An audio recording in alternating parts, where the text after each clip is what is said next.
Assalamualaikum warahmatullahi wabarakatuh. Kami dari kelompok 6 akan mempresentasikan tentang hasil data dari skripsi yang kami ambil.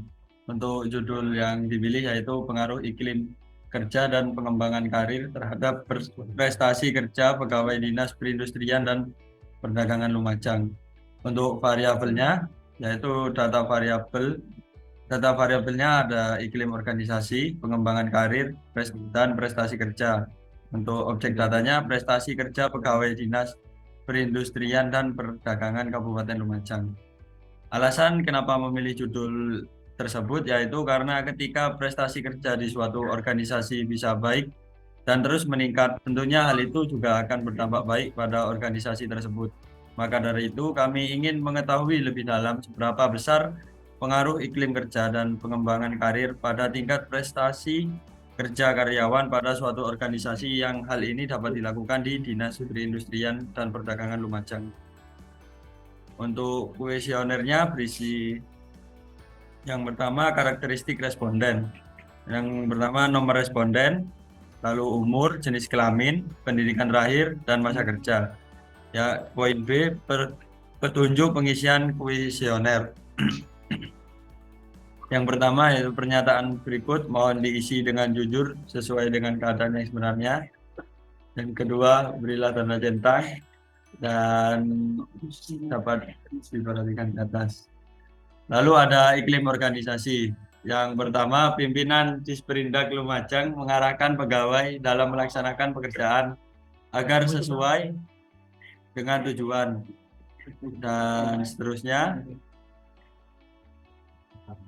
Oke, lalu berikut ini adalah tabulasi data yang kami teliti.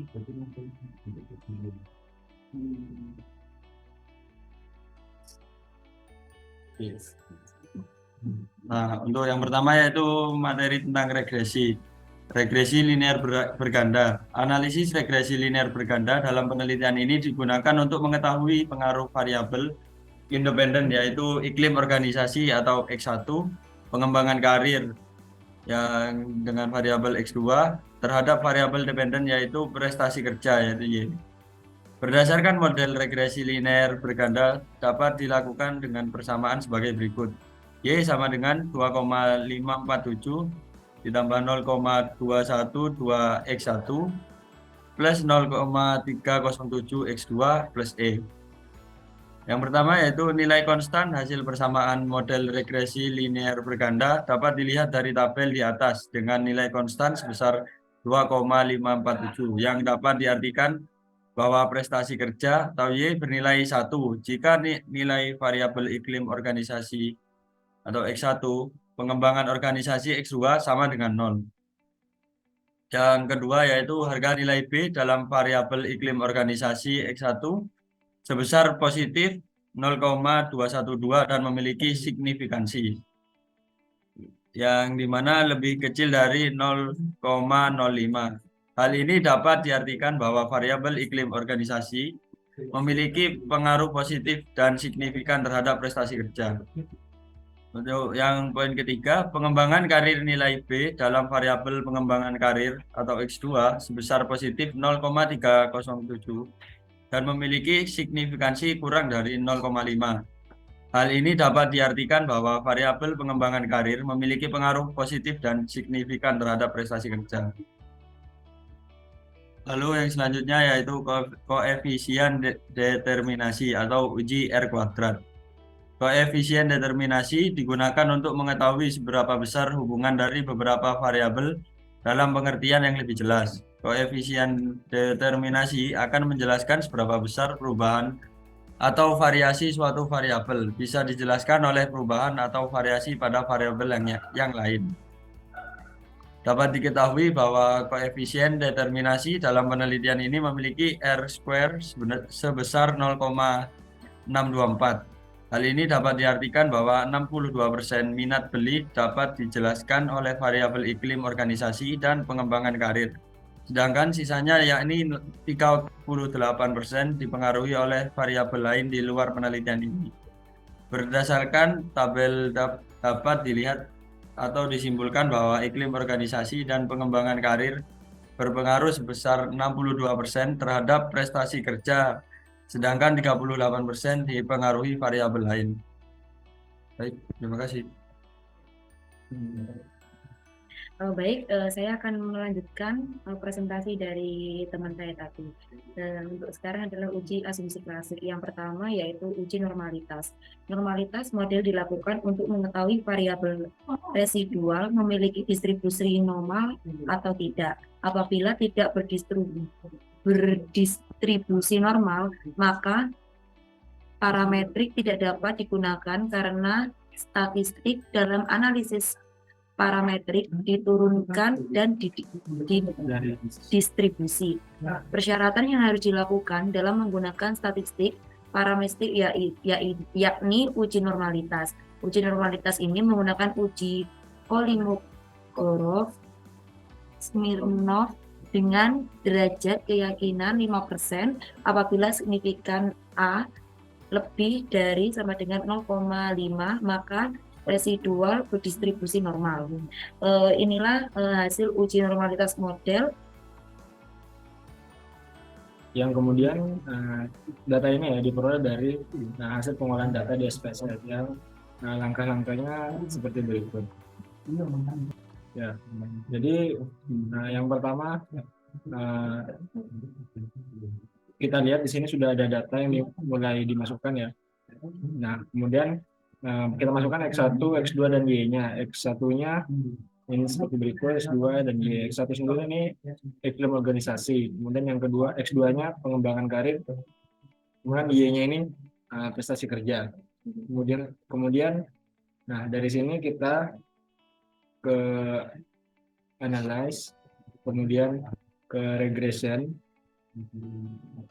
nah kemudian ke linear. Nah kemudian X1 dan X2 ini kita X1 dengan X2 kita masukkan ke independen, pada yang independen. Kemudian prestasi kerja sebagai Y kita masukkan ke yang dependen. Nah kemudian pada ini statistik ini kita centang collinearity diagnostiknya, kemudian ya bisa dikontinue.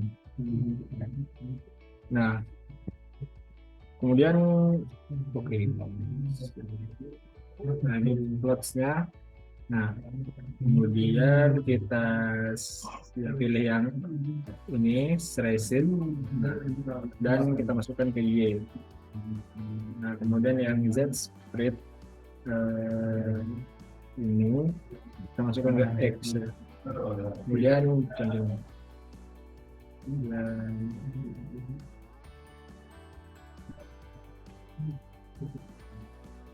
oh ya ini lupa ya, ini harusnya dicentang, kemudian kita continue, kemudian baru kita ke save. Nah, kemudian standar result ya, standar risetnya kita tentang juga, habis itu baru conding. Oke, kemudian oke. Nah ini masih lebih oke. Kemudian nah kita kembali ke SPSS nya ya. Nah jadi kita balik ke ini di variable view, kita ke analis lagi,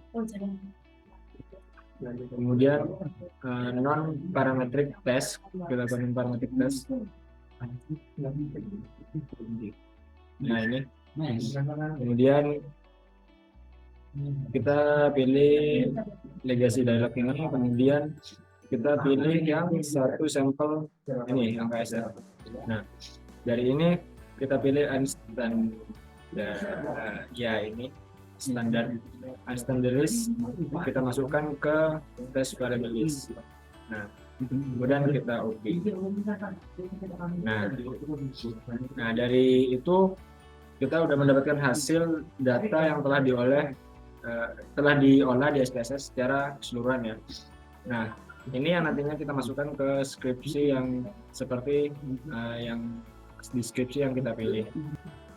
Oke, tadi ini tadi hasil uji normalitasnya tadi udah dijelaskan. yang data-datanya udah dimasukkan ke SPSS dan ini hasilnya. Jadi berdasarkan hasil uji normalitas, model memiliki nilai sebesar 0,200 atau nilai A lebih dari sama dengan 0,05. Hal ini dapat diartikan bahwa model persamaan regresi berdistribusi normal.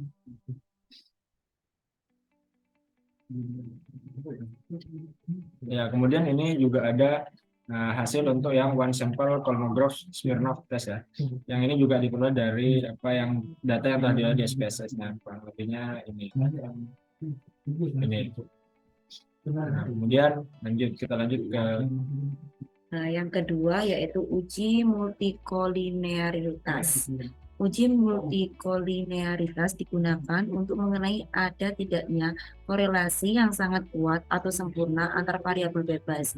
Model regresi dikatakan baik jika tidak terjadi korelasi antar variabel bebas apabila terdapat masalah multikolinearitas dalam model regresi, maka dapat mengakibatkan interpretasi. Tujuannya ialah untuk menguji apakah persamaan regresi yang dibentuk ditemukan adanya korelasi antar variabel bebas. Cara untuk mengetahui ada tidaknya multikolinearitas dapat melihat nilai varianse inflation factor atau VIF dan nilai toleransi apabila nilai VIF kurang dari 10 dan nilai toleransi lebih dari 0,1 maka tidak terjadi multikolinearitas.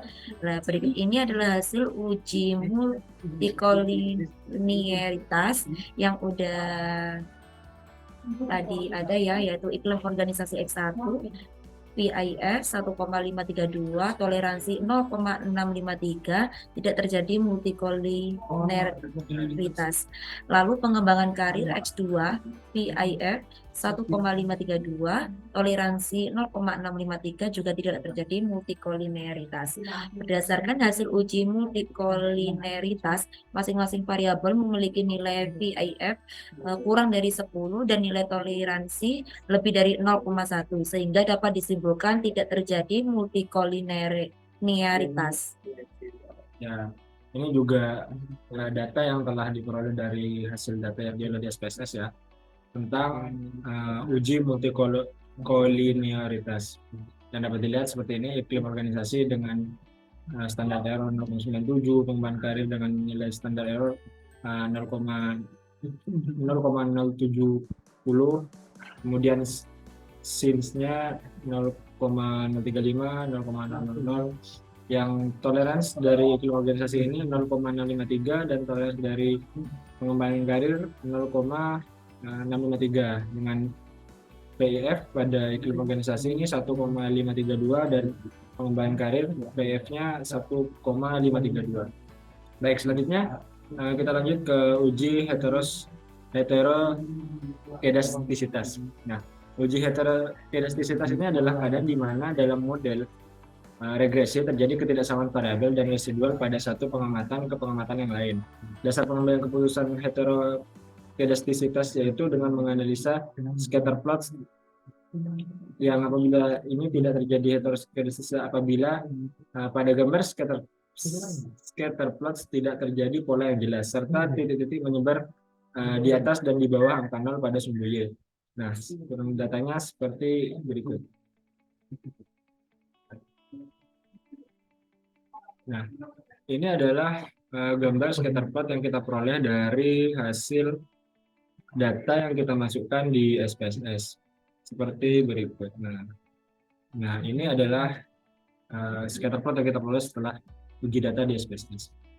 Kemudian, nah, dari hal ini dapat kita ambil keputusan bahwa pada gambar tersebut menunjukkan tidak terjadi heterokedastisitas karena pada gambar scatter plot tersebut tidak membentuk pola yang jelas dan titik-titik menyebar di atas dan di bawah angka 0 pada sumbu Y. Jadi dapat disimpulkan bahwa tidak terjadi heterokedastisitas.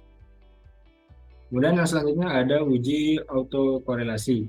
Uji autokorelasi ini digunakan untuk menguji korelasi antar kesalahan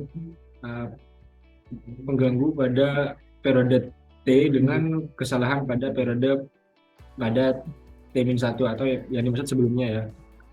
Untuk mendeteksi autokorelasi, jika nilai Darwin-Watson terletak antara dua sampel dengan ini ya 4 minggu, yang artinya nilai dulu dicari pada distribusi nilai tabel Darwin-Watson berdasarkan K3 dan N36 dengan signifikansi 5%.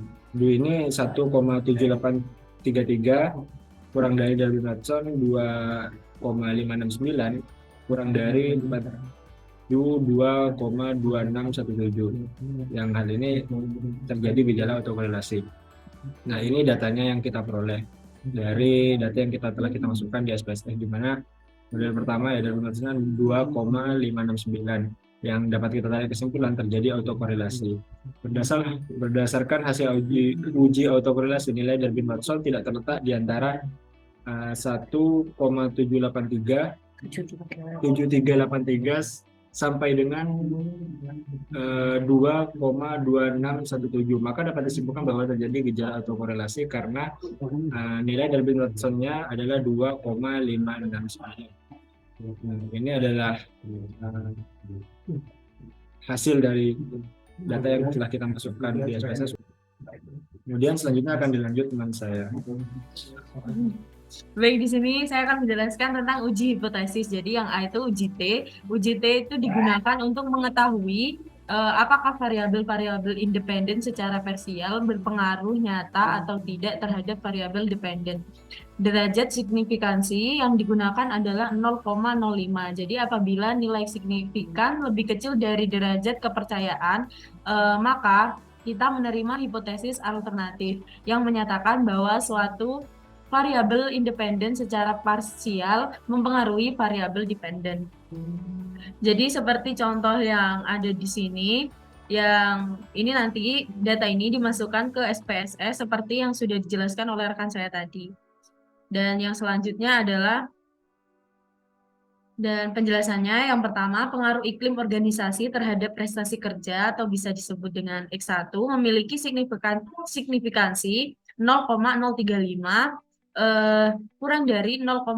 Hal tersebut dapat diartikan bahwa H0 ditolak dengan HA diterima atau dapat disimpulkan bahwa variabel bebas iklim organisasi atau berpengaruh positif dan signifikan terhadap prestasi kerja. Yang kedua ada pengaruh pengembangan karir terhadap prestasi kerja atau bisa disebut dengan X2 memiliki signifikansi 0,000 atau kurang dari 0,05.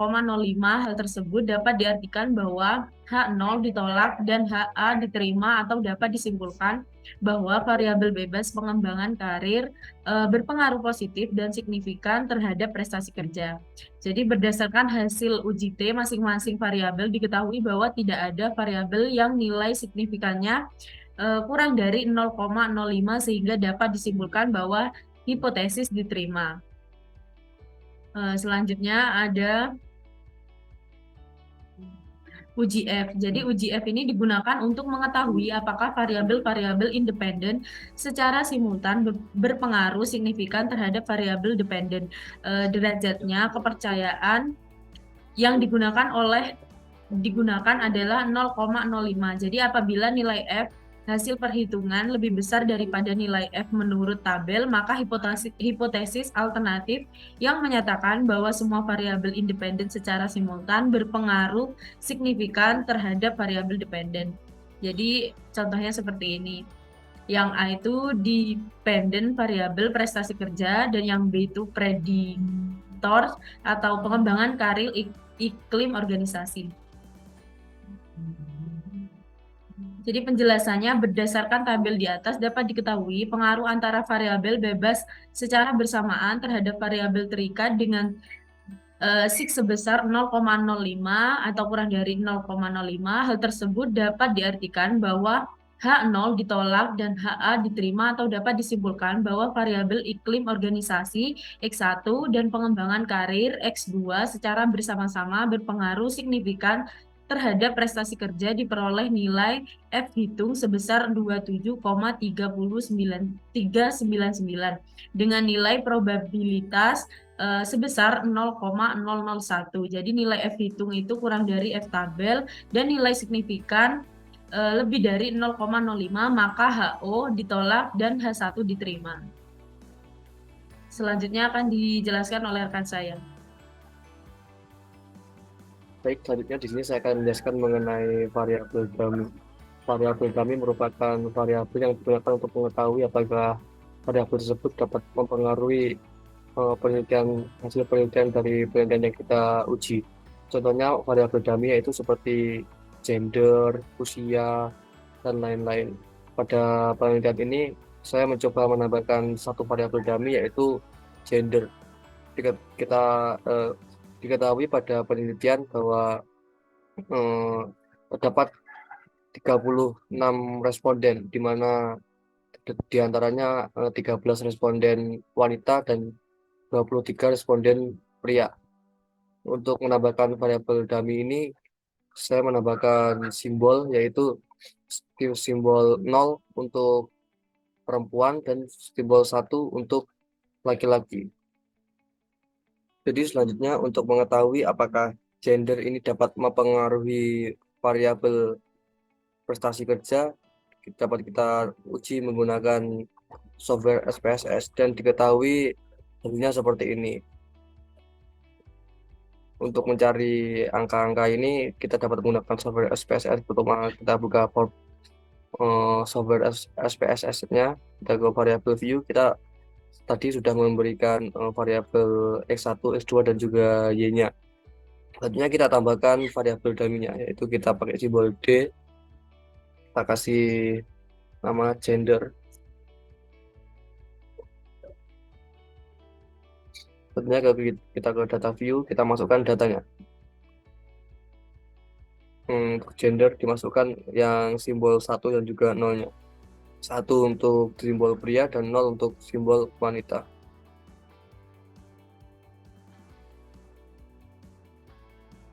Kita masukkan. Setelah kita masukkan, kita ke variabel view, kita analyze, kita ke regression, kemudian linear. Kita pencet untuk iklim organisasi, pengembangan karir, dan juga gender, kita masukkan ke variabel independen. Selanjutnya prestasi kerja kita masukkan ke dependent. Selanjutnya kita oke. Kita tunggu hasilnya. Nah, ini hasilnya, hasil dari variabel dummy yang kita uji melalui SPSS. Angkanya sama seperti yang dihasilkan tadi. Untuk konstannya 2,565, tim organisasi 0,214. Kita lihat apakah sama. 2,565, iklim organisasi 0,214, pengembangan karir 0,307, dan gendernya min 0,083. Nah, sama. Selanjutnya berdasarkan hasil dari SPSS itu, maka didapat sebuah kesimpulan bahwasanya untuk variabel independen X1 dan X2 itu hasilnya kurang dari 0,05, maka dapat disebutkan bahwasanya variabel bebas mempunyai pengaruh yang signifikan terhadap variabel dependen. Berarti iklim organisasi dan juga pengembangan karir yang merupakan variabel X1 dan X2 itu berpengaruh terhadap prestasi kerja. Namun untuk gender itu mendapatkan hasil signifikansi yang lebih besar daripada 0,05, yaitu sebesar 0,820 ini. Dapat disebutkan gender ini tidak berpengaruh signifikan terhadap prestasi kerja. Untuk fungsi dummy-nya tersendiri kita ketahui rumusnya yaitu Y sama dengan B0 plus B1 plus B2 dan B sekian. Sehingga dapat diperoleh Y sama dengan 2,562, ini diperoleh dari konstan, ditambah 0,214 X1, yang X1 merupakan iklim organisasi, terus tambah 0,307 X2. 0,307 X2 merupakan pengembangan karir, dan juga tambah 0,083D. 0,083D, di mana D merupakan variabel gender. Karena variabel dummy ini tidak signifikan terhadap prestasi kerja, maka dapat diartikan bahwa gender tidak ada bedanya atau tidak ada yang menonjol salah satunya dalam prestasi kerja. Jadi dapat disimpulkan bahwasanya gender sendiri itu tidak terlalu berpengaruh signifikan atau tidak mempengaruhi prestasi kerja pada objek yang kita teliti. Terima kasih. Mungkin itu saja dari kelompok kami, kelompok 6. Kurang lebihnya saya mohon maaf. Kami mohon maaf apabila ada salah kata, salah ucapan, dan salah dalam menjelaskan. Mungkin sekian. Wassalamualaikum warahmatullahi wabarakatuh.